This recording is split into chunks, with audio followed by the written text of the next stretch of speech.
Hello students, शाश्वती शिक्षण सदन एग्रीकल्चर कॉलेज की ऑनलाइन क्लासेस में आपका स्वागत है। मैं लवप्रीत सिंह आपको सब्जेक्ट पढ़ा रहा हूँ एग्रोन 313 यानी कि वीड मैनेजमेंट। तो अपने अपना टॉपिक आज का नया वीड मैनेजमेंट यानी कि खरपतवार प्रबंधन किसे कहते हैं, यानी कि खरपतवार प्रबंधन क्या होता है। वीड मैनेजमेंट और वीड कंट्रोल दोनों शब्द में बहुत फ़र्क है। मैं आपको बता दूं कि वीड मैनेजमेंट वर्ड है वो अलग है और वीड कंट्रोल वर्ड है जो अलग है। यानी कि वीड कंट्रोल वीड मैनेजमेंट का एक कारक है, यानी कि एक उसका एक उपाय है, यानी कि मेजर्स है। तो अपने बात करते हैं अब वीड मैनेजमेंट के अंदर अपने 3 उपाय होते हैं। तो सबसे पहला उपाय है प्रिवेंटिव मेजर्स यानी कि निरोधात्मक उपाय। निरोधात्मक उपाय किसे कहते हैं, यानी कि प्रिवेंटिव मेजर्स किसे कहते हैं। इसके अंदर क्या होता है कि खरपतवारों के पौधों को किसी नए क्षेत्र में उगने से रोकना या पहुंचने से रोकना क्या कहलाता है, निरोधात्मक उपाय कहलाता है, प्रिवेंटिव मेजर्स कहलाता है। कहने का मतलब है यानी कि किसी भी तरह से एक देश के जो खरपतवार है वो दूसरे देश यानी कि एक स्थान से दूसरे स्थान पर न जा पाएँ। तो इसके अंदर क्या किया जाता है, उनको रोकने के लिए, जैसे कि बंदरगाहों पर रोकने के लिए उनको चेकअप किया जाता है कि कहीं पे जो अपने ने माल इम्पोर्ट जो भी कुछ सामान इंपोर्ट करवाया लगेज उसके साथ किसी खरपतवार के बीज या कोई ऐसी प्रजाति या नाई आ गई है जो यहाँ पे अपने आकर क्या करेगी, नुकसान पहुँचाएगी। तो ये तो था अपना प्रिवेंटिव मेजर्स। अब दूसरा है खरपतवार उन्मूलन यानी कि वीड इराडिकेशन। वीड इराडिकेशन किसे कहते हैं।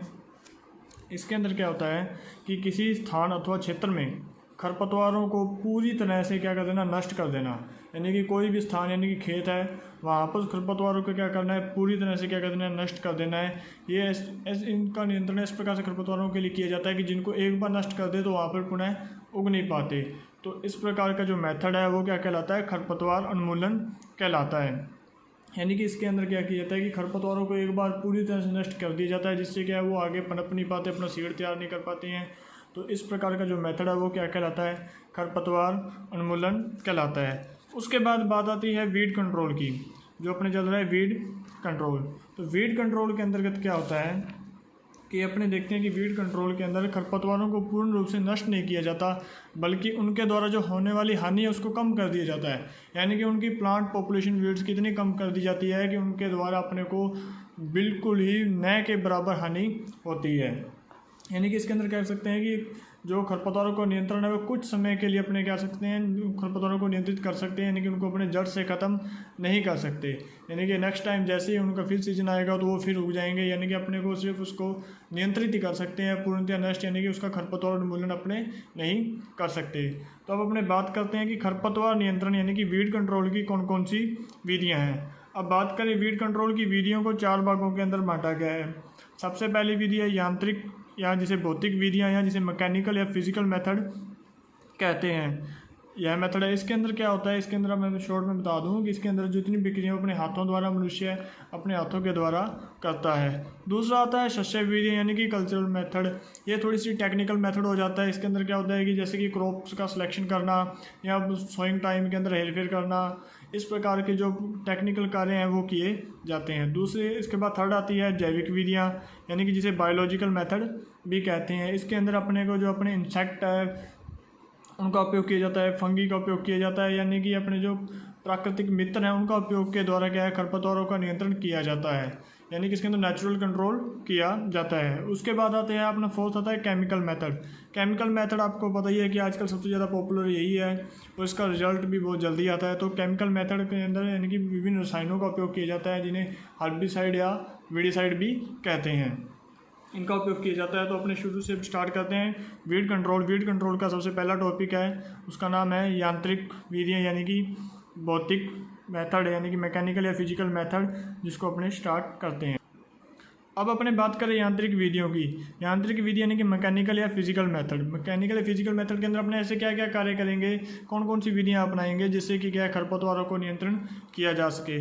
इस प्रकार के खरपतवारों को नियंत्रण करने के लिए सबसे पहले अपनी प्रक्रिया अपनाते हैं जिसका नाम है भूपृष्ठकरण की क्रियाएँ यानी कि जिसे टिलेज ऑपरेशन भी कहा जाता है। टिलेज ऑपरेशन का मतलब है यानी कि गर्मियों के अंदर जैसे अपने क्या करते हैं, गहरी जुताई करते हैं, जिससे क्या होता है कि सीड्स जो खरपतवारों के सीड हैं वो क्या हो जाते हैं, ज़्यादा गर्मी के कारण यानी कि सोलराइजेशन के कारण क्या हो जाते हैं, वो नष्ट हो जाते हैं। तो इस प्रकार से टिलेज की जो प्रक्रिया है, जैसे गहरी जुताई करना, खरपतवारों को यानी कि बुआई से पहले भी जुताई करना, जिससे क्या खरपतवार नष्ट हो जाएं, इस प्रकार की क्रियाएं क्या टिलेज ऑपरेशन कहलाती हैं। दूसरा आता है हाथ से उखाड़ना। हाथ से उखाड़ने से मतलब है कि इसके अंदर क्या है, खरपतवारों को क्या किया जाता है, हाथ से उखाड़ा जाता है, यानी कि उनको जड़ सहित उखाड़ कर फेंक दिया जाता है। कहने का मतलब है कि इस प्रकार के जो क्रियाएँ हैं वो छोटे क्षेत्रों के अंदर की जाती है, जहाँ पर लेबर आसानी से उपलब्ध हो जाती है। बड़े क्षेत्रों के अंदर इस प्रकार की क्रिया नहीं की जाती, यानी कि हाथ से उखाड़ना, खरपतवारों को हाथ से उखाड़ना हैंड पुलिंग कहलाता है। उसके बाद नेक्स्ट पॉइंट आता है निराई गुड़ाई करना, यानी कि वीडिंग होइंग।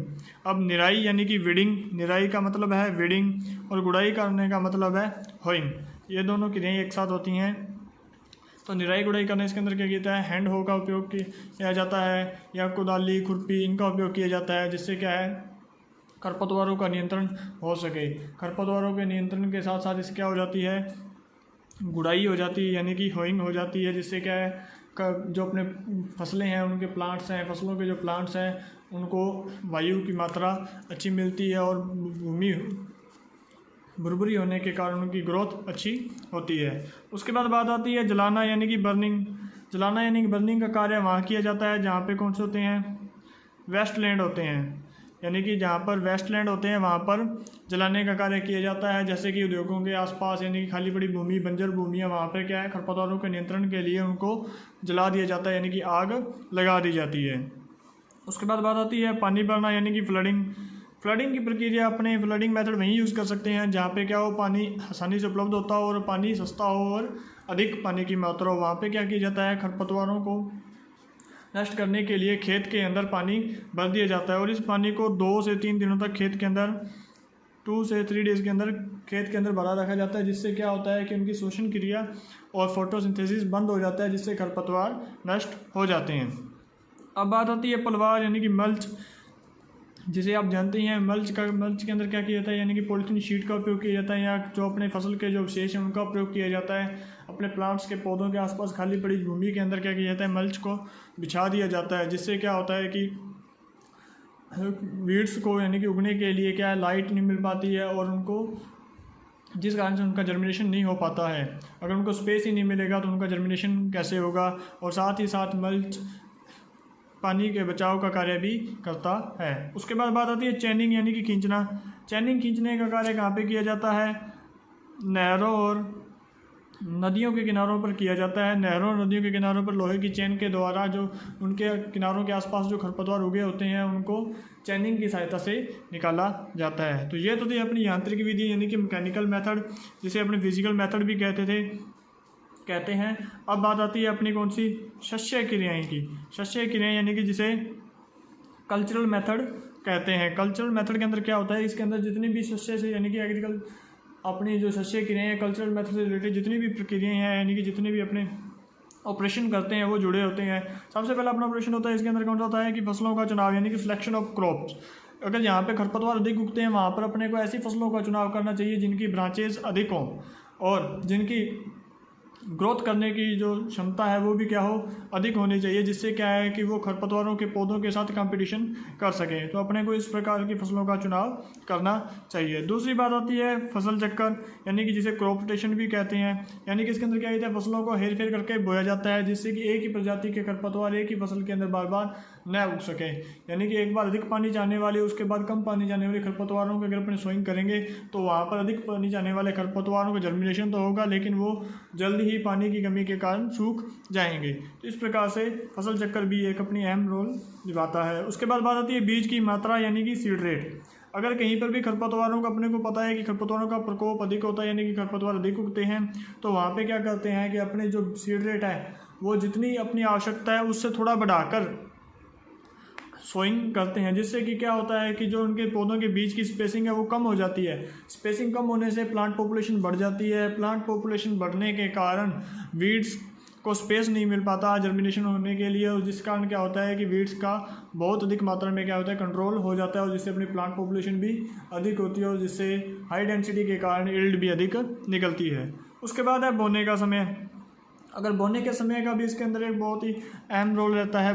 बोने के समय में यदि परिवर्तन कर दिया जाए तो क्या है कि खरपतवारों का नियंत्रण बहुत अधिक हो जाता है। यानी कि बोने के समय के अंदर यानी कि अगेती बुआई करते हैं, यानी कि थोड़ी सी जल्दी अर्ली सोइंग करते हैं, तो उससे क्या है खरपतवारों का प्रकोप कम होता है। और ध्यान रखिए बोने के समय की, अगर इसके अंदर जितनी भी कृषि क्रियाएं अगर वो समय पर हो जाएं, यानी कि जब वीड्स कंपटीशन करते हैं, यानी कि 15 से 30 दिन के अंदर अगर अपने को वीड्स का कंट्रोल कर लें तो अपनी यील्ड बहुत अधिक होती है। यानी कि इसके अंदर टाइमिंग का अहम रोल रहता है। अगर इसके बाद अपनी वीड का कंट्रोल करते हैं तो एक तो वीड के कंट्रोल नहीं हो पाता है, दूसरा उसका इफेक्ट यील्ड पर पड़ता है। तो इसीलिए बोने के समय का और टाइमिंग, यानी कि कोई भी इंटर कल्चर ऑपरेशन करने हैं उनकी टाइमिंग का बहुत अधिक इफेक्ट वीड कंट्रोल के ऊपर पड़ता है। उसके बाद मेनली जो बहुत इंपॉर्टेंट है वो है स्टेल सीड बेड, यानी कि निस्तेज बीज क्यारी। निस्तेज बीज क्यारी क्या होती है, ये ज़्यादातर क्वेश्चन डेफिनेशन 2 नंबर के अंदर आपने हमेशा ही आती है ज़्यादातर, और कईयों को पता नहीं चलता। तो इसके बारे में बता दूं, जो निस्तेज है इसका मतलब है हिंदी में यानी कि नष्ट करना। नष्ट करना, किसे नष्ट करना, अपने किसका कंट्रोल कर रहे हैं, खरपतवार। तो निस्तेज का मतलब क्या हुआ, खरपतवार के बीज को नष्ट करने वाली क्यारी। इसका मतलब ये है कि इसके अंदर क्या किया जाता है, इसमें सबसे पहले क्या खेत के अंदर 1 से 2 सिंचाई करके छोड़ दी जाती है, जिससे क्या होता है कि लगातार नमी बने रहने के कारण खरपतवार के जो पौधे हैं वो सारे उग जाते हैं। उगने के बाद जर्मिनेशन होने के बाद उनकी जुताई करके उनको नष्ट कर दिया जाता है। जुताई करके नष्ट करने के बाद फिर फसल की क्या है सोइंग की जाती है। इस प्रकार से फिर आगे जो अपनी वीड्स का यानी कि जो फसल उगती है उसके अंदर वीड्स का प्रकोप है वो क्या है बहुत ही कम होता है या नहीं होता है। क्यों, क्योंकि अपने पहले 1 से 2 सिंचाई पहले कर दी, जिस कारण से क्या हुआ वीड्स के जो सीड थे वो उन सभी का क्या हो गया, जर्मिनेशन हो गया। और उसके बाद दोबारा खरपतवार उनके जितने का होना था उनका हो गया। उसके बाद बहुत ही कम मात्रा में जो है वीड्स के सीड का जर्मिनेशन होता है। तो ये थी अपने स्टेल सीड बेड। ये तो हो गया अपना पहले पॉइंट हो गया यांत्रिक विधि यानी कि मैकेनिकल मेथड। अब अपन ने दूसरा कर लिया कल्चरल मेथड। इसके बाद बात आती है अपनी तीसरे की, जिसका नाम है बायोलॉजिकल मेथड। अब अपने बात करते हैं बायोलॉजिकल मेथड की। बायोलॉजिकल मेथड होता क्या है, यानी कि जैविक विधियाँ होती क्या हैं। जैविक विधियाँ ये होती हैं कि इसके अंदर अपने प्राकृतिक जो मित्र हैं उनका उपयोग किया जाता है। अपने प्राकृतिक मित्र जैसे खरपतवारों के नियंत्रण के लिए कीट, मछलियाँ, जितने भी प्रकार के इंसेक्ट हैं, जितने प्रकार के कीट हैं यानी कि पशु पक्षी, इन सभी का उपयोग किसके लिए करते हैं, अपने खरपतवार नियंत्रण के लिए करते हैं। तो अब बात करें खरपतवार नियंत्रण इनके द्वारा कैसे होता है, तो अब बात करते हैं अपने काइंड ऑफ बायो एजेंट्स। अब काइंड ऑफ बायो एजेंट्स किसे कहते हैं, यानी कि जैव कारकों के प्रकार। अब अपने जैव कारक मैंने आपको पहले बताया था, अपने जैव कारक कौन से थे, कीट थे, पशु पक्षी हो गए, मछलियाँ हो गई। कहने का मतलब है जितने भी लगभग एनिमल हैं यानी कि इंसेक्ट हैं, जो जानवर हैं, उनके द्वारा जो कंट्रोल किया जाता है वो क्या कहलाता है, बायोलॉजिकल कंट्रोल किया जाता है। तो अब कौन कौन से कीट हैं, कौन कौन से ऐसे जो एनिमल हैं जो अपने बायोलॉजिकल कंट्रोल के लिए अपने काम आते हैं, जैसे कि इनके अंदर बायोलॉजिकल कंट्रोल के अंदर फंगस का भी एक अहम रोल रहता है। तो इन सभी चीज़ों के बारे में अपने बात करेंगे। तो सबसे पहले अपने बात करते हैं कीट की, यानी कि इंसेक्ट। ऐसे कौन से इंसेक्ट हैं जिनका उपयोग किसके लिए किया जाता है, खरपतवारों के नियंत्रण के लिए किया जाता है। अब अपने बात करें सबसे पहले लेंटाना कैमरा। जो लेंटाना कैमरा वीड है, इसके नियंत्रण के लिए अपने किसका उपयोग करते हैं, बकमौत का उपयोग किया जाता है। इस बकमौत के द्वारा क्या होता है कि यह सिर्फ ओनली लेंटाना के पौधों को ही खाती है, और जिससे क्या इस प्रकार लेंटाना के नियंत्रण के लिए बकमौत कीट है जो इसका उपयोग किया जाता है। उसके बाद बात करें दक्षिण भारत में, अपने साउथ इंडिया के अंदर क्या है, नागफनी जो वीड है, नागफनी वीड के नियंत्रण के लिए डेक्टाइलोपियम टेमेनोटोपोजास के कीट का उपयोग इसके नियंत्रण के लिए करते हैं। कौन से कीट का,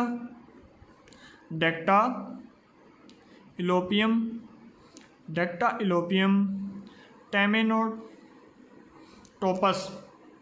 टेमेनोटोपस नामक जो कीट है उसका उपयोग किसके लिए किया जाता है, नागफनी के कंट्रोल के लिए दक्षिण भारत के अंदर किया जाता है। उसके अलावा जो कुछ गण हैं जिनका उपयोग किसके लिए करते हैं, जैसे कि डिप्टेरा की बात करें, कोलियोप्टेरा की बात करें, हेमीप्टेरा,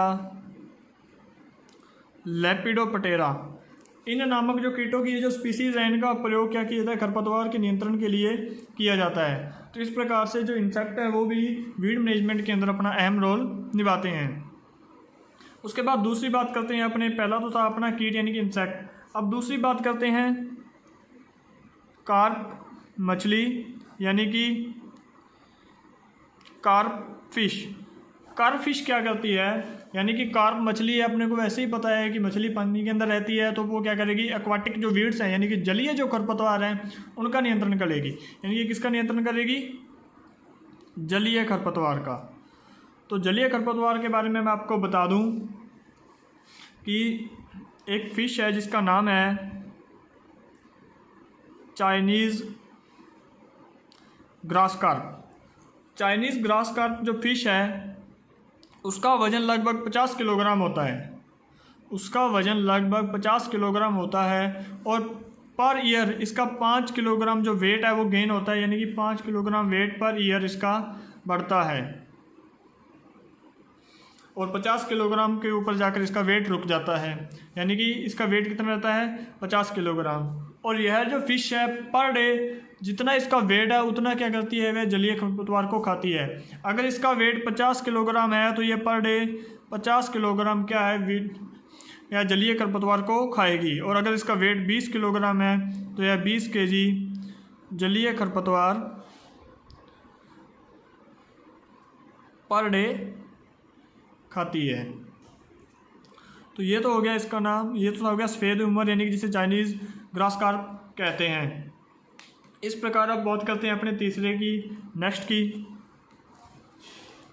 अगर नेक्स्ट की बात करें तो थर्ड बात आती है अपने फंगी की, यानी कि जिसे फंफूदी भी कहा जाता है। अब फंफूदी यानी कि फंगस का क्या रोल रहता है, यानी कि सारे फंगस ऐसे नहीं होते कि जो अपने को नुकसान पहुंचाते हैं, कुछ फंगस ऐसे भी होते हैं जो अपने लिए लाभदायक होते हैं।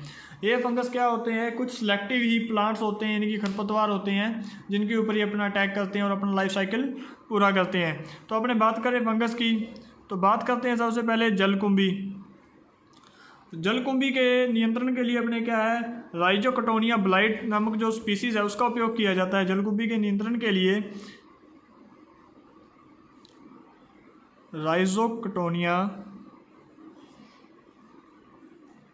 ब्लाइट, जलकुंभी के नियंत्रण के लिए राइजोकटोनिया ब्लाइट नामक जो स्पीसीज़ है उसका उपयोग किया जाता है, जो जलकुंभी के खरपतवारों को क्या कर देती है, नष्ट कर देती है। उसके बाद बात करें दूसरी नागफनी की, एक और एग्जांपल की, तो नागफनी के नियंत्रण के लिए जितने भी फ्यूजेरियम स्पीसीज़ के जो फंगस हैं, कौन से, फ्यूजेरियम स्पीसीज़ के जो फंगस हैं उनका उपयोग क्या किया जाता है, नागफनी के नियंत्रण के लिए किया जाता है। उसके बाद बात करते हैं अपने फोर्थ और लास्ट पॉइंट जो बायोलॉजिकल कंट्रोल के अंदर आता है, वो है प्रतिस्पर्धी पौधे। अगर इंग्लिश में कहे जाए तो कॉम्पिटिटिव प्लांट। कॉम्पिटिटिव प्लांट यानी कि अपने जो पीछे पड़ा था क्रॉप वीड कंपटीशन के अंदर, यानी कि कंपटीशन, यानी कि जो खरपतवारों के पौधे के साथ क्या करते हैं, कंपटीशन करते हैं। तो उसके एग्जांपल के लिए मैं आपको बता दूं, अगर अपने सनई की फसल का उपयोग करते हैं तो वहाँ पे अपने कांस के जो खरपतवार है उसके नियंत्रण किया जा सकता है। यानी कि जहाँ पे कांस बहुत ज़्यादा खरपतवार उगता है तो वहाँ पर अगर अपने सनई की क्रॉप की सोइंग कर दें तो वहाँ पे कांस का नियंत्रण कर सकते हैं। उसके बाद बात करें अपने मोंथा की, अगर कहीं पर भी अगर मोंथा का प्रकोप बहुत ज़्यादा है, कोई भी फसल नहीं हो पा रही है मोंथा के कारण, तो वहाँ पर अगले अपने तिल यानी कि सीसम की अगर सोइंग करते हैं तो अपने मोंथा का कंट्रोल कर सकते हैं। तो ये तो हुआ अपना बायोलॉजिकल कंट्रोल। अब बात करते हैं अपने केमिकल कंट्रोल की। अब अपने बात करें केमिकल कंट्रोल की, तो केमिकल कंट्रोल यानी कि रासायनिक विधियाँ। तो इसके अंदर क्या होता है कि खरपतवारों के नियंत्रण के लिए, यानी कि पहले बात करें तो ये केमिकल कंट्रोल हर्बिसाइड कहते हैं किसी हैं, वीडिसाइड कहते हैं किसी हैं। तो कहने का मतलब हर्बिसाइड वीडिसाइड वे होते हैं जिनका उपयोग खरपतवार यानी कि शाकनाशियों के नियंत्रण के लिए किया जाता है, और ये सिलेक्टिव और नॉन सिलेक्टिव दोनों ही हो सकते हैं। तो बात करें अपने केमिकल कंट्रोल की, तो इसके अंदर कुछ ऐसे रसायन होते हैं जिनका उपयोग खरपतवारों के नियंत्रण के लिए करते हैं, जिन्हें शाकनाशी रसायन कहा जाता है। तो बात करें खरपतवार नियंत्रण के लिए, सबसे पहले 1946 में हेमर व टूके ने 2,4-D का प्रयोग करके इस दिशा में नई क्रांति दी। 2,4-D का उपयोग करके इस दिशा में नई क्रांति दी, यानी कि सबसे पहले 1946 में हेमर व टूके ने 2,4-D का प्रयोग किया था। उसके बाद अगर बात की जाए तो बात करें अपने 1970 की, तो 1970 के अंदर क्या है, इन हर्बिसाइड्स का उपयोग कितना किया जाता था, सिर्फ 2% किया जाता था, और 2009 के अंदर यह प्रयोग बढ़कर कितना हो गया, 15% का, किनका, हर्बिसाइड का। तो और आज अगर बात की जाए तो लगभग अपने 2020 चल रहा है, तो इनका प्रयोग लगभग कितना हो गया होगा, लगभग 60% के करीब जो अपने खरपतवारों का उपयोग किसके द्वारा करते होंगे, हर्बिसाइड के करीब करते होंगे। ये एक अपना अनुमान है, इससे थोड़ा कम भी हो सकता है, ज़्यादा भी हो सकता है, ये आज का अपने का अनुमान है कि जिस हिसाब से अपने हर्बिसाइड का उपयोग कर रहे हैं। अगर अमेरिका की बात की जाए तो इस समय जब 2009 के अंदर 68% जो है वो हर्बिसाइड का उपयोग के द्वारा एक इसका वीड का कंट्रोल करते थे, यानी कि 68% जो जैव रसायन केमिकल जो उपयोग होता था वो कौन सा था, वो है हर्बिसाइड। तो अब बात की जाए अपने इंडिया की, तो इंडिया के अंदर गेहूँ 42% जो गेहूँ के अंदर खरपतवारों का नियंत्रण है वो 42% किया जाता है, और 30% धान और 23% चाय और 5% अन्य फसलें हैं। इस प्रकार सबसे ज़्यादा जो खरपतवार हर्बिसाइड के द्वारा खरपतवार नियंत्रण वो किसके अंदर किया जाता है, गेहूं के अंदर। 42% जो पूरे एरिया के अंदर 100% में से अगर बात की जाए तो 42% गेहूं के अंदर इसका हर्बिसाइड का उपयोग करते हैं। तो इस प्रकार आज अपने को पता है कि हज़ारों प्रकार के जो क्या है केमिकल आ चुके हैं, जो हर प्रकार के अलग अलग क्या है सिलेक्टिव है, हर एक खरपतवार के लिए अलग प्रकार से क्या है, नैरो लीव्स के लिए अलग हर्बिसाइड है, ब्रॉड लीव्स के लिए अलग हर्बिसाइड है, या किसी स्पेशल वीड के लिए कोई स्पेशल हर्बिसाइड बना दिया गया है। तो इस प्रकार से केमिकल कंट्रोल के अंदर हर एक प्रकार के खरपतवार नियंत्रण के लिए हर एक प्रकार का स्पेशल हर्बिसाइड बन चुका है, जो आजकल मार्केट में अपने उपलब्ध है। ये तो थे अपने क्या था वीड मैनेजमेंट के मेजर्स यानी कि उपाय थे, वो आज अपनों ने पढ़ा है वीड मैनेजमेंट। तो ये टॉपिक अपना यहीं कंप्लीट होता है। वीड मैनेजमेंट के अंदर अपनों ने पढ़ा कि इसके अंदर सबसे पहले अपने क्या थे, इसके 3 पॉइंट थे। 3 पॉइंट, पहला था निरोधात्मक उपाय, दूसरा था उसका खरपतवार का उन्मूलन, और तीसरा था अपने क्या वीड कंट्रोल यानी कि खरपतवार नियंत्रण। और वीड कंट्रोल को आगे 4 भागों के अंदर बांटा गया था, जिसके अंदर फर्स्ट आता है यांत्रिक विधियाँ, सेकंड था शस्य विधियाँ, थर्ड थी बायोलॉजिकल मेथड, और फोर्थ है केमिकल मेथड। तो इन चारों को अपने पढ़ा है, जो कि आसान है, और लगभग इसमें से 15 नंबर का क्वेश्चन हर बार आ ही जाता है, या 15 नंबर का पेपर वीड मैनेजमेंट में से अपने को निकलेगा ही। और इसके अंदर से मोस्ट इंपॉर्टेंट थी स्टेल सीड बेड, जो डेफिनेशन थी वो ज़्यादातर अपने को एग्ज़ाम के अंदर मिलती है। तो इसी के साथ अपना आज का चैप्टर ख़त्म होता है। अगर किसी को कोई डाउट हो तो मेरे से जूम मीटिंग अपनी जो नेक्स्ट होगी उसके अंदर अपने डाउट क्लियर कर सकता है। Okay, thank you.